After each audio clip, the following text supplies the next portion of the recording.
Hi, this is Scott Garibay, and today I want to talk about Dungeons and Dragons, and I specifically want to talk about Bigby. Bigby presents Glory of the Dragons, and I want to talk about the canon key worlds. Actually, I would say the core worlds, the core realms that Dungeons and Dragons is acknowledging, right? And the canon pruning that is being done in Bigby presents Glory of the Giants. All right, so it's really interesting. So Bigby presents Glory of the Giants is a critically important Dungeons and Dragons canon hardback, and it's. I don't want to say there are unimportant ones, but there are ones that are clearly more important than others, right? Like, so there's ones that take themselves off the board from the perspective of quality, right? Like, I think Radiant Citadel, right? It presented nothing. It gave absolutely zero reason that a player would ever pick that book up. And Dungeon Masters, you don't need to create a reason why a Dungeon Master is going to pick up a book, right? Like, the reality is Dungeon Masters, I think, my take, right?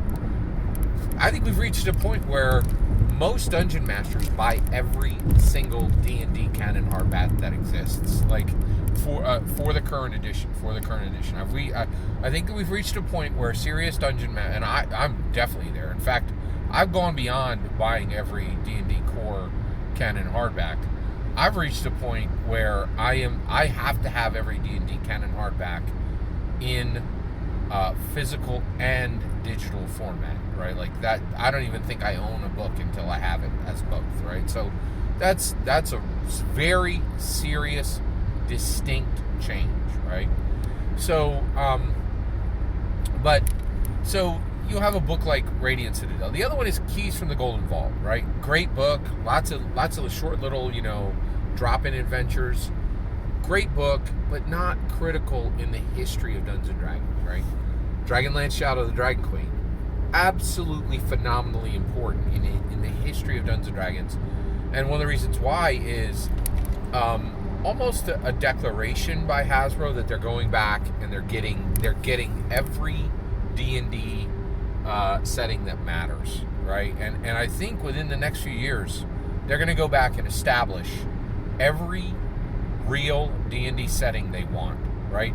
And at the same time, when they don't bring stuff over, that is making a statement too. Like Rokugan is the world for Oriental Adventures, and I don't think that world is ever coming back, ever, right? And the reason why is it's very directly connected to a specific human regional area, and they're like, oh, that was a mistake. We should have never made that that should have never been made to begin with, right?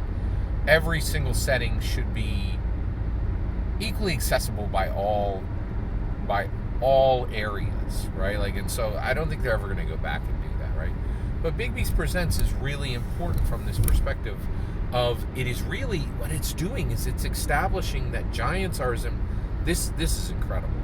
It is really establishing that giants are as important as dragons. The only difference between giants and dragons in Dungeons and Dragons is literally giants just aren't in the title, right? Like that is a special, honor that goes to dragons, which are a monster type, and that's never going to be given to giants. But giants, they're like, this is a load-bearing wall in Dungeons and Dragons. This is absolutely critical.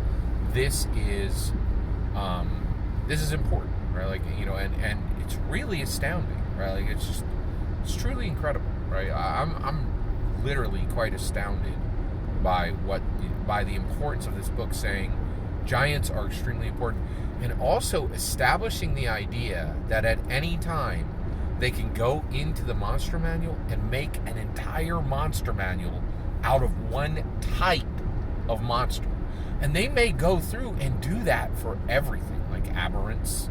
Like, there might be an entire book just for aberrants, right? Like, it's truly astounding, right? So they move forward, right? And this is the part I think is really astounding, and this is the part I want to just kind of talk through with you. All right, so check this out. Right, so they bring this incredibly important book out. It's pretty much a second monster manual in Dungeons and Dragons 5th edition. Right, truly astounding. Right, and at the same time, at the beginning, they're like, okay, we're going to tell you what a Dungeons and Dragons giant is, right? And they said, well, listen up. Here's the breakdown, right? For Dungeons and Dragons, we have, for Dungeons and Dragons, a giant is specifically a creature that was made by Annam, right? And here are all of Annam's sons, and here are all of Annam's daughters, right? And giants are defined by their deity. If they weren't created by this deity, they're not really giants, right? So that's pretty astounding. Like, so I think they're establishing it, right? But then they go further and they say, okay, now that we've told you what giants are, right, and kind of given you the shape of a Dungeons and Dragons giant, a core realms giant. What are the core realms? Where does the history of giants matter, right? And so they break it down, and they say, okay, listen, these are the core realms, right? And they say, we're going to tell you what a giant is in Forgotten Realm. We're going to tell you what a giant is in the Forgotten Realms. In Greyhawk, right? What? Like, why? That really shocked me that they were talking about Greyhawk, right? Then they said, we're going to tell you what a giant is in Krynn, right? Krynn. They're like, this book is less than a year old, right? Like, Dragonlance Shadow of the Dragon Queen just arrived in Dungeons and Dragons, right? Krynn just arrived in Dungeons and Dragons 5th edition, right? And then finally they're like, Eberron. We're going to tell you what giant is in Eberron, right? And we're gonna tie these histories together, right? So we want you to understand them. We're going to tie their histories together and tell you, like, all of them are bound by Annam, right? And we're going to explain their relationship to Annam across all four of these worlds. I think what they're saying there is they're saying, hey, dragons are a key, absolutely core realms monster. Every core realm is going to have this monster type, right? Giants are a core realm monster. And here are the core realms, right? So what did they leave out, right? Exandria, that's Matthew Mercer's, world, right? And it is a D&D canon world, right? It's in a D&D canon hardback with the red ampersand on the side. But they're like, so why aren't giants within Matthew Mercer's world defined? Why isn't the history tied together? Why isn't discussion of Annam being extended to Exandria? How about, and then what about Arcavios? What about Theros? What about Ravnica? What about Dominaria? What about Kaladesh, right? What about Middle Earth, right? So let's break it down, right? Like, so first of all, core realms. What are they? The core realms are the Forgotten Realms. They are Greyhawk. That is astounding. Greyhawk really only exists in one book, in one D&D Canon 5e hardback that really seriously talks about Greyhawk, right? Not a mention, but like literally is like, this is happening in Greyhawk, right? And that is Ghost of Saltmarsh. That's it, right? And the person who led that, Kate Welsh, isn't even around anymore. Like, that's astounding, right? And why is that? I think because Dungeons & Dragons is returning to honoring Gary Gygax at a higher level than any time previously, right? So first of all, I think Greyhawk is being kept in simply to honor Gary Gygax. In addition, and if you think I'm wrong there, look in Bigby's Bigby Presents Glory of the Giants. You will find a dragon called Garrix, Gary X, right? So that's Gary's name, and literally the exact same. Like, that's, it's an anagram. It is a key to Gary Gygax, right? Like, it's exactly the same length as his old name. It's the same length as his old name, with the ending letter of his name, of his last name. It's literally the same length as his last name, with literally the same letter as his last name and his first name. He is directly being honored within the book, right? And I think Greyhawk is being carried forward as a core realm because of that. Okay, let's keep going. All right. So you have Forgotten Realms. You have, and by the way, they're calling it. They're saying Forgotten Realms, right? That's another thing. We know the world name is Toril, but they're saying, hey, what are the core realms and how are we going to refer to them, right? Forgotten Realms, Greyhawk, Krynn, right? And I get it. There's 190. There are 200 novels. 200 novels in Dragon, right? And so they're like, yeah, this is a core realm, core realm, right? And then there's Eberron. By the way, there's at least, I think there's close to 50 novels in Eberron, right? So these are core realms, right? And then they're like, what are the auxiliary realms? The auxiliary realms are Exandria, okay? Ravnica, Theros. These are canon worlds, right? Canon worlds. But they are auxiliary because they did not take the time to define these load-bearing wall monsters, giants, in these worlds, right? And so these are the auxiliaries. So they're like Ravnica, Theros, Arcavios, Exandria. These are auxiliary realms. And then finally, Middle-earth, right? Middle-earth is a distant realm, in my humble opinion, right? Why would it be a distant realm?